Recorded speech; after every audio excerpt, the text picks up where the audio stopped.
For advertisement, call 8125893028. Our Gmail maxtvtelugu@gmail.com. Hi hello welcome to max TV. ఈరోజు మనతో పాటు ఉన్నారు ప్రముఖ ఆధ్యాత్మికవేత్త, ఆస్ట్రోన్యూమరాలజిస్టు, వాస్తు ఎక్స్పర్టు, శ్రీ విద్యా ఉపాసకులు శ్రీమతి జయప్రద గారు. అమ్మ నమస్కారం. అమ్మ నమస్తే అమ్మ. శ్రీమాత్రే నమః. మన డేట్ ఆఫ్ బర్త్స్ అన్నీ అయిపోయినాయి. 9 నెంబర్స్ చాలా చక్కగా చెప్పారు, చాలా బాగున్నాయి.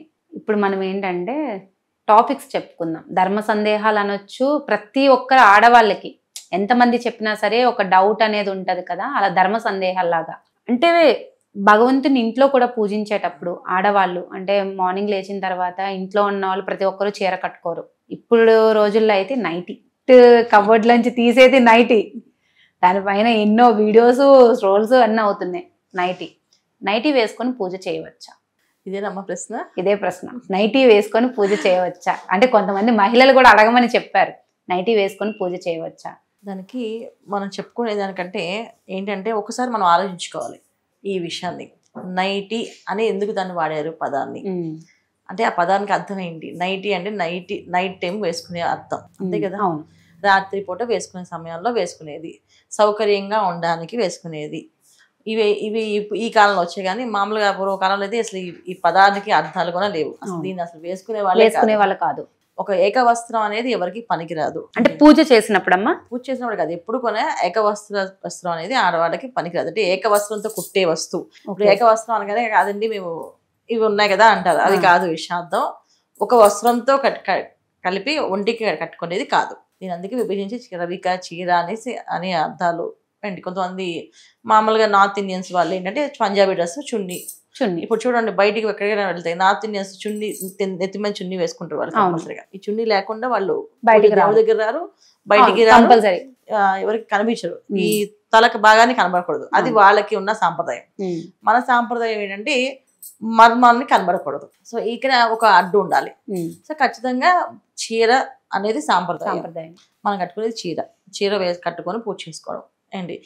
పూజ విషయానికి ఏమవుతుందంటే రెగ్యులర్గా వాడే చీరలు కాకుండా పూజ కంటే ఒక పట్టు చీర, పక్కన అంచుతో ఉన్న చీర పట్టు చీర.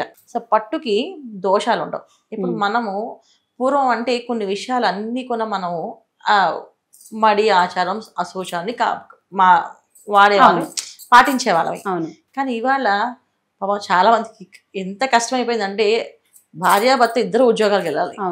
సో పిల్లల్ని రెడీ చేసుకొని వాళ్ళని పంపించుకొని భర్తకి బాక్స్ కట్టి ఈమెకి ఒక బాక్స్ కట్టుకొని పరిగెట్టాలి.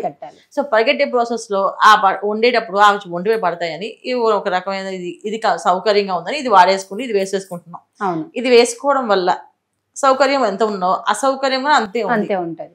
సో ఇవి మామూలు రెగ్యులర్ గా మీరు వేసుకోవడానికి ఇబ్బంది లేదు. కానీ పూజ విషయంలో మాత్రం ఎవరైనా అతిథులు వస్తే, ఎవరిని ఇంటికి అతిథులు వస్తే మనం ఎలా ఉంటాం? ఎదురుపడం కదా ఖచ్చితంగా. ఒక వివాహానికి వెళ్ళాలంటే మనం ఎలా రెడీ అవుతాం? అలాగే మన ఇంటికి ఎవరైనా గెస్ట్లు వస్తుంటే ఎలా రెడీ అవుతాం? చీర కట్టుకుంటాము, లేకపోతే డ్రెస్ వేసుకుంటాము. సో వాళ్ళతో మనకి ఉన్న సంబంధ బాంధవ్యాలు ఏంటి? మనకి మెయిన్ ఒక మంచి మర్యాద, ఒక మన మీద ఒక ఇంప్రెషన్ ఉండడానికి, అంతే కదా. కానీ భగవంతుడికి మనకి ఉండవలసిన బాంధవం ఏంటి? ఒక భక్తి ఉండాలి, ప్రేమ ఉండాలి. ప్రేమతోనే చేయాలి భగవంతుడిని. భక్తి ప్రేమ కాకుండా మన జీవితానికి సంబంధించిన ప్రతి ఒక్క విషయం ఆయనకి తెలుసు. షేర్ చేసుకోవాలి అండ్ చెప్పుకోవాలి, ఆయనకి తెలుసు. అవును, మన కర్మ, ప్రారంభ కర్మలు, సంచిత కర్మలు ఏమున్నాయి అనేది ఆయనకి తెలుసు. అవును. సో ఆయన దగ్గర ఇంకా ఎలా ఉండాలి? భక్తిగా, వినయంగా, శ్రద్ధగా, అందంగా పూజించాలి. లక్ష్మీ అమ్మవారిని రమ్మని మనం వేడుకుంటున్నాం. ఆవిడ రావాలి అంటే మనం లక్ష్మీ అమ్మవారిలా ఉండాలి కదా. అవును. ఇప్పుడు సుమంగళిగా మనం ఎవరికైనా తాంబూలం ఇవ్వాలంటే వాళ్ళు ఒక పచ్చి కట్టుకుని వస్తారు మనకి ఇంటి తాంబూలానికి. వస్తే మనం పచ్చి కట్టుకుని తాంబూలం ఇస్తాం కదా. నైట్ వేసుకుని ఇస్తే బాగోదు కదా, ఇవ్వకూడదు కదా అసలు. అవును. సుమంగళికి అర్థం రాదు కదా.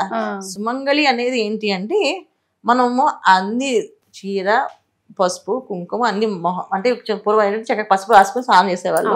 ఇవాళ అది రాసుకోవట్లేదు. సరే గంధం, కనీసం గంధం పెట్టుకొని, ఇక్కడ కుంకుమ పెట్టుకొని, ఇక్కడ సింధూరం పెట్టుకొని, సో మనం ఒక చీర కట్టుకొని ఆహ్వానిస్తే ముత్తైదు వచ్చి తాంబూలం తీసుకుంటే, అంటే ఒక తాంబూలానికి మనం అంత వాల్యూ ఇస్తే డైరెక్ట్ గా అమ్మవారి దగ్గర పూజ చేస్తే అమ్మవారికి ఎంత వాల్యూ ఇవ్వాలి?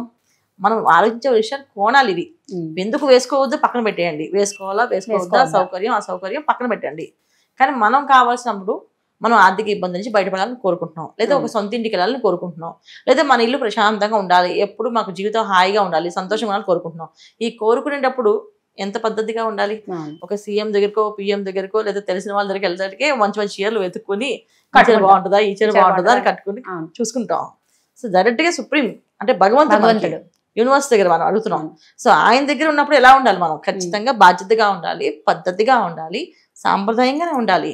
సో దీనికి ఏం కట్టుకొని అసలు క్వశ్చనే ఉండకూడదు. పట్టు చీర కట్టుకొని చక్కగా పూజ చేసుకోవాలి. ఆ చీర మళ్ళీ మడత వేసి చక్కగా ఒక వారం పెట్టుకోవాలి. పట్టు చీరకి ఏంటంటే అశౌచం తగలదు. సో పట్టు చీరని మళ్ళీ కట్టుకొని మళ్ళీ పూజ చేసుకోవచ్చు. ప్రతి ఒక 15 రోజుల వరకు పట్టు చీరని వాడుకొని 15 రోజుల తర్వాత అమ్మవారికి పట్టు చీర తడిపి ఆరేసుకోవాలి. తర్వాత డ్రై వాష్కి ఇవ్వడము, ఇంకో పట్టు చీర పెట్టుకోవాలి. సో దేవుడి విషయంలో ఒక కాస్ట్లీగా ఒక పట్టు చీర, మామూలుగా పట్టు చీరలు అంటే ఈ పెద్ద పెద్ద అంచుల చీర కాకుండా నార్మల్ పట్టు చీరలు ఉంటాయి, అది మడికి పూజకి అంటే ఇస్తారు వాళ్ళు. అలాంటి చీరలు పెట్టుకొని ప్రతిరోజు కట్టుకొని పూజ చేస్తే చాలా సౌభాగ్యం నాన్న. ఇంట్లో అసలు ఆర్థిక ఇబ్బంది ఉండదు. మీరు ఆర్థిక ఇబ్బంది అని ఒక మళ్ళీ క్వశ్చన్ రావాలి, ఆన్సర్ ఉండదు. ఏ ఇంట్లోనే చూడండి, ఆ ఇంటి ఇల్లాలు పొద్దున్నే లేచింది, కాస్త పూజ చేసుకుంది, పునస్కారం చేసుకుంది, మంచిగా చీర మంచి బట్టలు కట్టుకొని కనిపిస్తుంది, నిండు సుమంగళిలా కనిపిస్తుంది, అంటే బొట్టు పెట్టుకొని కనిపిస్తుంది అంతే. ఇవాళ సుమంగళిగా అంటే ఒక మొహానికి ఇంత కుంకుమ బొట్టు ఉంది అంటే సుమంగళి, అదే ఐశ్వర్యం. ఆ ఐశ్వర్యమే ఈ భర్తకి తెచ్చే ఆర్థిక ఇబ్బందుల నుంచి బయటపడేసే అవకాశం ఉంటుంది. సో అందుకని వేసుకోవాలి.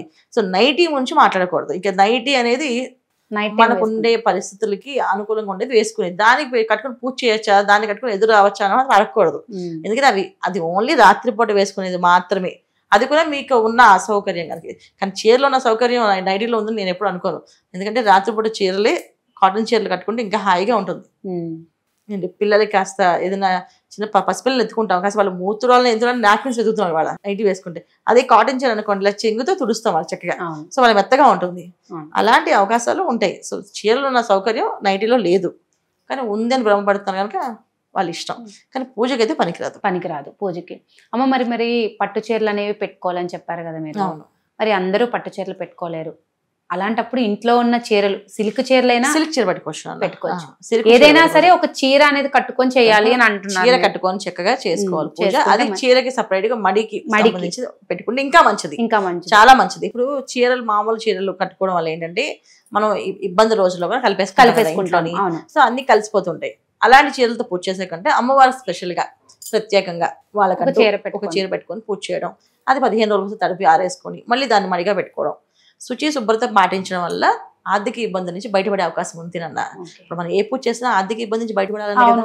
సో ఆర్థిక ఇబ్బంది నుంచి బయటపడాలంటే మనం శుచి శుభ్రంగా పాటించాలి, దానికి వేసుకోవాలి. చాలా చక్కగా చెప్పారమ్మా, ధన్యవాదాలు. నమస్తే అమ్మ. శ్రీమాత్రే నమః.